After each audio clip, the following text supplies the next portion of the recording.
Hey gang, Author Sherrie here. This is Synopsis 18 of the upcoming novel titled Broken. Alright, this section is called The Giant. I heard the front door slam, engine started and tires screeching as he backed out of my property, furious about something he didn't handle. I'm furious too that he fails to acknowledge my frustrations. With Neil, I feel like I can't be myself. I'm silent inside, holding in how I hurt, hoping that someday he will be concerned and ask me how I feel. I allowed him to become this giant over me, while my feelings and opinion were null and void based on how he treats me. I allowed it. I don't want to lose him. I think he knows it, which is the reason he runs out on me.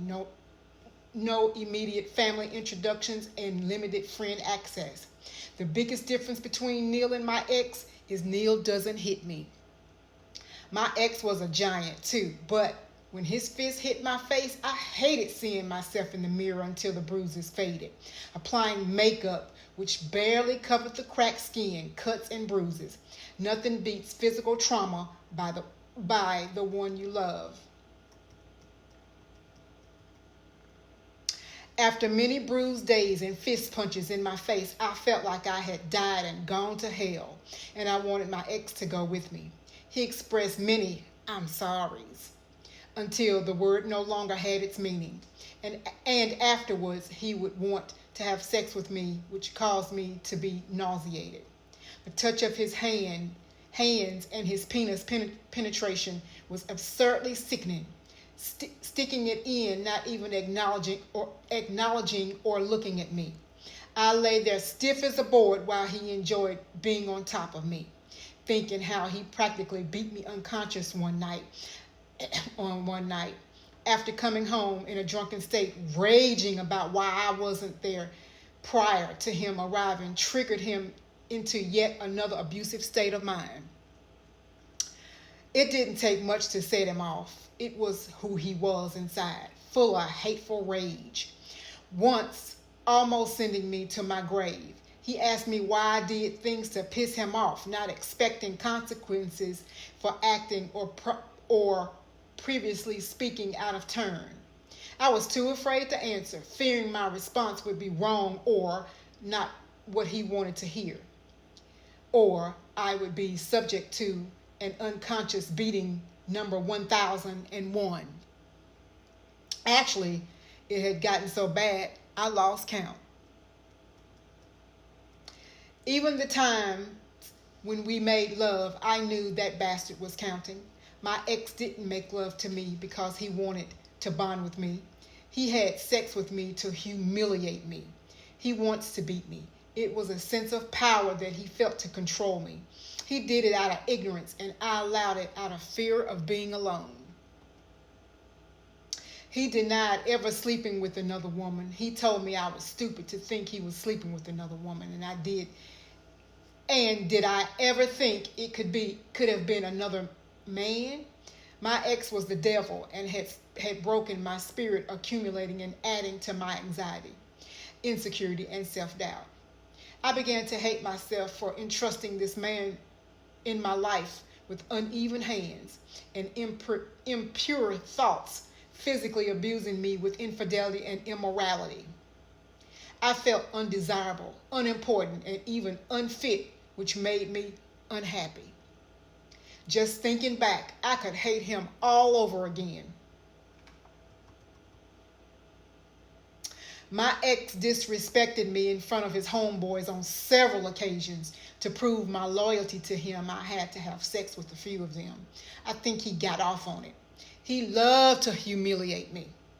Afterwards, he called me out my name. I'd become the whorish girlfriend that would never earn respect from him or become his wife. He told me I wasn't qualified to be his wife with my sleazy ass. I'd become this weak woman. I was weary waiting for him to change and to see the value in me. When I was with my ex, I was voiceless. My opinion didn't count. The colossal man caused me to feel embarrassed, nervous, and defeated. I was clumsy, tripping over my own 2 feet. as I walked trying to please him. He was uptight often, yet proud of his obnoxious behavior. I dreamed of a gentle and caring man, a man who would be proud to have me on his arm. I carried myself in a way that any man would be proud to have me on his arm. I'd hoped for a thoughtful, calm, and silly man, one who could make me laugh with his wit. Fit, not flabby, mysterious, but open, instead of dark, closed off. I wanted a lively man instead of a lying man. I never knew what I did to deserve this. One night after playing cards in one of his boys' warehouse homes, a few of them ran a train on me. I had to let them, or he would beat me to death in front of them, and I'd get it again when we got home, if I lived to make it to the front door. I feared death more than I feared his beatings. I'd become immune to them and felt deserving of his mistreatment. I felt dirty and unworthy after I allowed them to abuse me sexually. They were in a fraternity, so he said, which were merely a gang, selling dope in his own neighborhood to feed his ego, claiming the block.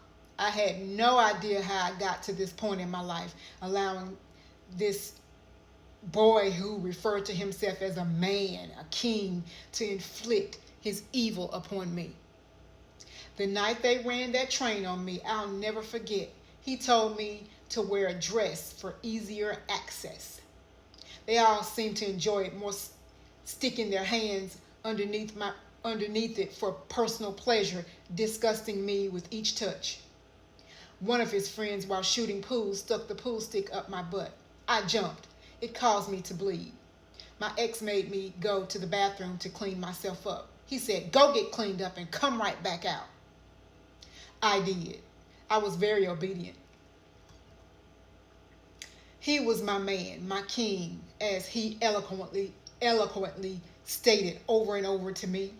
He told me I better get in my head that he was the king, and he called the shots in my life. There were no consequences behind their actions, ever. How would there be? I never told a soul. I become this whore inside their circle. Once I cleaned myself up, I dreaded going back into the pool table area where all of them were, standing there intoxicated, waiting to pass me around, laughing and mocking the women they had done this to. Each of them had bragging rights from violating many girls from their past, being obsessed with objects sexually. After the game ended, one of the boys motioned for me to come to him, sit on the sofa, spread my legs, and he stuck the 8-ball inside my vagina. My ex watched as he touched himself down there, and they both climaxed watching me squirm from discomfort. I pretended to be turned on. I knew if I didn't, he would unalive me, and I would be on the 10 o'clock news featured in the deceased report on our local station.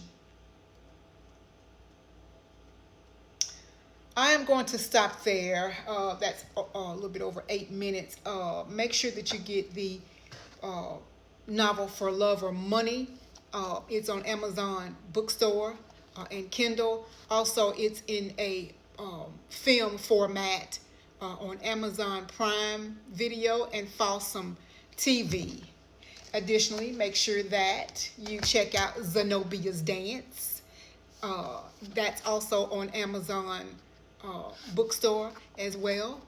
Zenobia was a